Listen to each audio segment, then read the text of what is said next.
So roles and responsibilities. Now I'm going to throw a lot of things on the next 3 slides. I am not defining what your job description is at your individual program. Your supervisor, your director of housing, who's ever in charge there is going to define that for you. However, these are a lot of the different things that you may be responsible for within your recovery residence.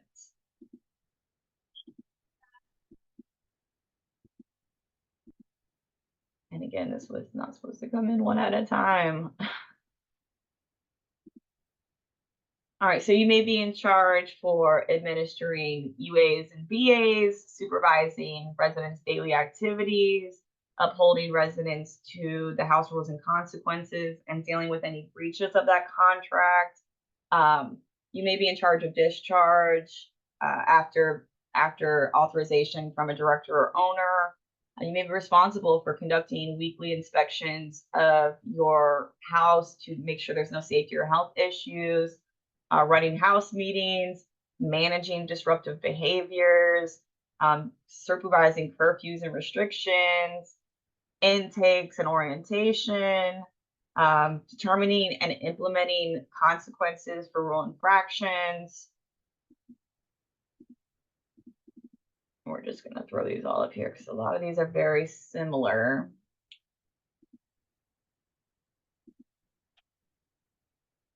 Discussing any problems in house meetings, collecting rent.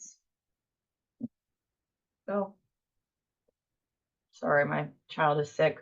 Assisting residents with employment opportunities, addressing emergency situations, or even orientating residents to emergency policies and procedures upon intake, supplying verbal direction and assistance with actions and behaviors within the home, coordinating chore responsibilities, scheduling any maintenance issues that may arise in the home, reinforcing the contracts and house rules, reinforcing negative and proper behaviors, notifying the director and owner of any situations that arise.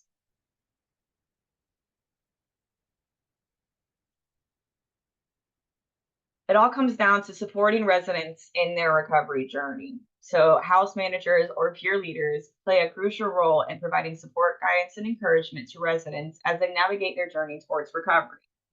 You all create an environment that promotes healing and growth, ensuring residents feel safe and supported.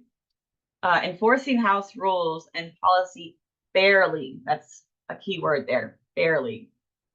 Peer leaders are responsible for implementing and enforcing the rules and policies of the recovery residents. They ensure that these guidelines are adhered to in a fair and consistent manner, maintaining a balanced and structured living environment. So you want to make sure that you're always being fair and consistent, unless otherwise told by a supervisor. And even then, I would hold them accountable to be fair and consistent so that people don't feel outed and they don't feel like the black sheep in the recovery residence. You already feel like that when you first enter the doors. You feel like you're not one with the pack, and so you don't want to do things to further enhance that feeling. Mediating and resolving conflicts. So peer leaders possess strong communication and conflict resolution skills, allowing them to effectively mediate and resolve conflicts that may arise among residents. They foster a harmonious environment and respectful living environment conducive to recovery. And if you don't think that you have those strong resolution skills, you may want to consider if this role is really right for you. Even though you are a peer and you do need to be respected the way everyone else is, you're also at a higher level because you do have a quasi-staff role. And so you need to be the model. Not everybody is going to have good behavior all the time. You need to be the model of what it looks like to maintain that good morale and that positive outlook, even in times of conflict. And we're going to talk about conflict resolution in a little bit as well. Providing resources and referrals. So house managers and peer leaders connect residents with the necessary resources and support services, such as counseling, job training, and community programs, dependent upon, again, your structure and your level of care. Where if you're a level 2, you're going to be doing a lot more of this than you would in a level 3 or 4. They also offer referrals to external professionals and organizations to further enhance residents' recovery journey. So creating a safe and supportive environment. The first part of this is establishing clear house rules. Setting clear and transparent house rules is crucial in creating a safe and supportive environment for residents in recovery. These rules should outline all the expectations for behavioral responsibilities and a list of all possible consequences for noncompliance with each rule. Consistency and fairness in enforcing these rules can help maintain a secure living space where residents feel respected and accountable. And it's not necessarily your job to create these rules. Obviously, your program already has a defined set of house rules and consequences, but you need to be profoundly invested in maintaining them and knowing what they are. You should know all of your house rules and what the possible consequences are for each rule infraction. And then consistently divvy those out for any infractions in a fair way. So implementing regular safety checks. Regular safety checks ensure that the residence is free from potential hazards and risks. This includes checking smoke detectors, fire extinguishers, and ensuring that emergency exits are unobstructed. Additionally, creating a system for residents to report safety concerns can contribute to a proactive and secure living environment. How many of you all go to look for a smoke detector and it's down on the ground and the batteries are out of it? Does that happen frequently for you all? So doing regular safety checks and making sure that smoke detectors are up, you know where the fire extinguisher is, there aren't trip hazards and things that could cause safety concerns is definitely crucial. Promoting open and honest communication. Fostering an atmosphere of open and honest communication among residents and between residents and staff is foundational in a supportive environment. Encouraging residents to express their needs, concerns, and feedback helps in addressing potential issues early and maintaining a positive and trusting community within the recovery residents. And this can be done in a one-on-one setting where you're just talking with your guys and gals, or at a house meeting. And we're going to talk about some topics on running effective house meetings, which is resident feedback. One of the key points is resident feedback, but just empowering residents to advocate for themselves and for the community, the house as a collective is crucial. Maintaining a clean and organized residence is a big part of your role. So you want to make sure that keeping the living spaces clean and organized because it's essential for creating a welcoming and calming environment for residents. A tidy bedroom will not only promote a sense of tranquility, but also fosters a peaceful state of mind, supporting the residents in their recovery journey. So holding people accountable and not having trash in their room and soda bottles and their laundry on the floor and trip hazards is really important. Hygienic and functioning kitchen space. A clean kitchen with modern appliances contributes to the overall well-being of the residents. Maintaining a clean and hygienic environment is crucial for ensuring that nutritious meals can be prepared, promoting health and vitality among the residents. So no one wants to share a meal together or make a meal in a dirty kitchen. So making sure that the kitchen is clean, the dining area is clean, that there are enough chairs in the dining area or in the kitchen to accommodate everybody in the house to be able to share a meal together like a family. The more of a family living environment, the better. Comfortable and inviting common areas. So you want to keep common areas neat with comfortable seating arrangements because they create spaces for socialization and relaxation. A clean and organized common area fosters a sense of community and encourages positive interactions among the residents, contributing to supportive and inclusive atmosphere within the residents. So record keeping and reporting requirements. If you are responsible for drug testing or monitoring meds or even those walkthroughs of the house for safety inspection, you need to be keeping records of those. And that's not only for your program, but also for FASAR when FASAR comes in to complete their inspections of the home. And so you want to make sure that you're maintaining accurate records. If you are responsible for them. And level twos, you're going to see a lot of responsibility on the house manager or the PR to maintain these records. So keeping detailed records of the resident's information, including intake assessments, progress reports, drug testing logs, self-safety reports, which is that walkthrough of the property, checking fire extinguishers and smoke detectors and things, and any incidents or crisis management logs. And you guys all may have different systems of doing that. I've seen it to where house manager just had a notebook where they put the drug test results, or they were giving an electronic health record system where they would input that into a computer. There's lots of different ways. Your supervisors will run you through how to use the different systems, but you want to make sure that you're staying on top and maintaining records. Reporting to supervisors and regulatory agencies. So for compliance regulations, peer leaders and house managers are required to submit reports to the residents on the residents' operations, finances, and resident well-being to supervisors, as well as to regulatory credentialing entities, which would be FASAR. Communication with support network. So effective communication with treatment providers, probation officers, and other support entities is essential for ensuring the well-being and progress of the residents. However, we're going to talk about confidentiality. We don't want to be having these conversations if we don't have a release of information that we're able to communicate on the residents' behalf. And we're going to talk a lot about different scenarios regarding confidentiality so that you have a clear understanding of what you can share and what you can't. So data privacy and confidentiality. You guys should be well versed in maintaining confidentiality and respecting residents' privacy when handling sensitive information and reports. All right, so confidentiality is a crucial aspect of peer support staff's ethical practice in recovery residences. It involves respecting the privacy of individuals seeking support and ensuring their personal information is kept secure and private.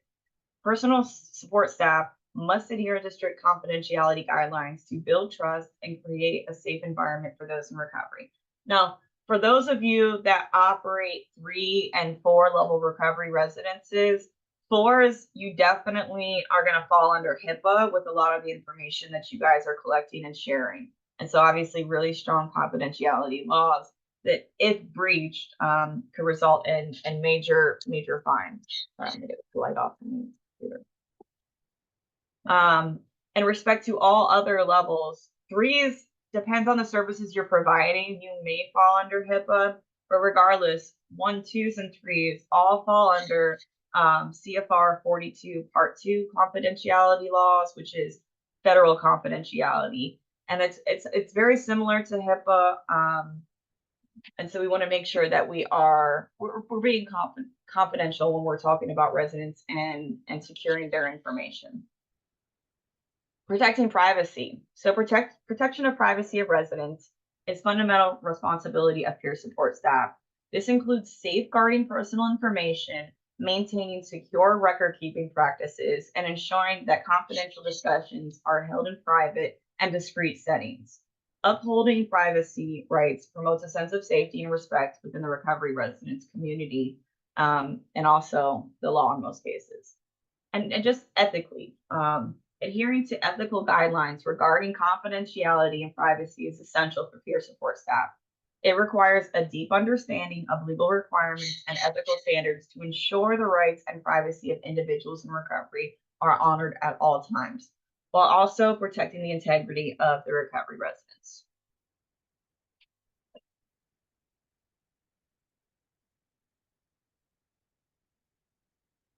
Okay. In this, we're going to talk about some scenarios, and so I'm going to need your guys' feedback. So let's first talk about sharing information about a resident with an outside source. So sharing information about a resident with, let's say, their counselor. Is this allowed? Is it not allowed? What's your feedback? Can we get someone to chime in here? I would say it depends on what the feedback is asking for. I'm sorry if you hear my son in the background, he's sick. And at home. We're in the same boat. Yeah. So it really just depends on what is being asked. So, for example, in my facility, Hudson Behavioral Health, we have a confidential release form, and it states that the person's name, the date of birth, and who they are giving us permission to is stated in that top part, and it's from a certain date to a certain date. It's only usually good for a year. And then in that middle piece we have like mental health evaluation, their urine drug screens, progression in the program, all of that good stuff. And it's highlighted of which one that they give us permission to speak about, and they initial that. And then we both initial and we both sign that. And then that gives us permission. And I let them know this means that you're giving me permission to talk to such and such about such and such, and be very transparent and clear so that they understand. Thank you, Nicole. So you're 90% right. So what gives you the right to talk to the counselor or treatment center, the outside source, is that release. And then you took it a step further on what actually can be shared. But if you don't have that release at all, you can't share any of the information about the resident that's residing in that home for their protection. So good job, Nicole.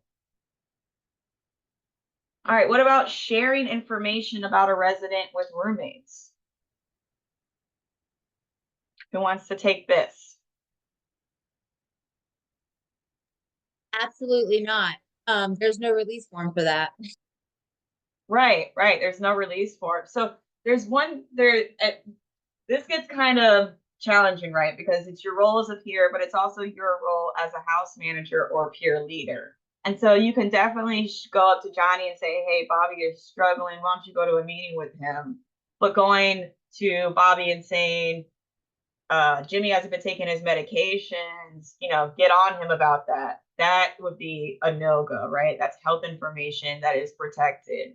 But sharing that someone is just struggling and needs a shoulder and needs some extra support, that's allowable. But if we're sharing confidential or private information or even information that was just shared with us, if Jimmy said, listen, don't tell anybody this, but I just want to have this confidential conversation with you, you want to respect that anonymity as well, just to foster that sense of trust in the recovery residents. All right, what about speaking to a resident about their medications, and specifically in the living room? Anything regarding any health information should not be being discussed in a setting where, even if it's private at the moment, there is potential for not being private in the future. Someone coming down the stairs, someone walking in the door. And so you do want to have those communications regarding medications, how treatment's going, their personalized recovery plans. You want to have those individually in a private setting. What about leaving a drug test log on the dining room table? You never want to leave any type of records to the resident or regarding the residents out in a public space. They should always be in a locked area. And the same, right? What about leaving a computer open that has resident files on it without password protection? All the same, whether it's electronic or manual entry, we never want to give anybody access to resident records or resident information. And so if that is being done on a computer, you want to make sure it's password protected. When you walk away from it, even if you're just going to the bathroom, you want to make you password protect it, close it down so that no one can access that information. All right, what about speaking to a resident about their meeting attendance at a house meeting? It is okay to discuss meeting attendance in meetings. It holds the resident accountable and it holds the community accountable.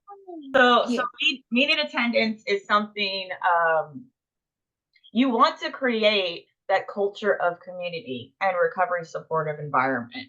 And so in social model philosophy, that involves socially discussing issues as a community and holding the community accountable. So doing everything in private is going to create kind of like isolated events within your home. Knowing your community is such a big thing that I don't think is addressed in a lot of trainings. And it's just something you learn as you go, what works and what doesn't work, right? Every community is different. From all the way up to down, right? In some communities, drug testing happens 2-3 times a week, and others it happens once a month because the community really holds itself accountable. And if someone is acting squirrely, we're gonna call them out on it, and they're gonna get drug tested right away. So there's lots of different ways to do this. Obviously, there's not a clear path towards recovery for everybody. Everybody's recovery looks different. And priority population accounts for a lot of that, right? Gender, age range, dual diagnosis, veterans, if there are children in the home.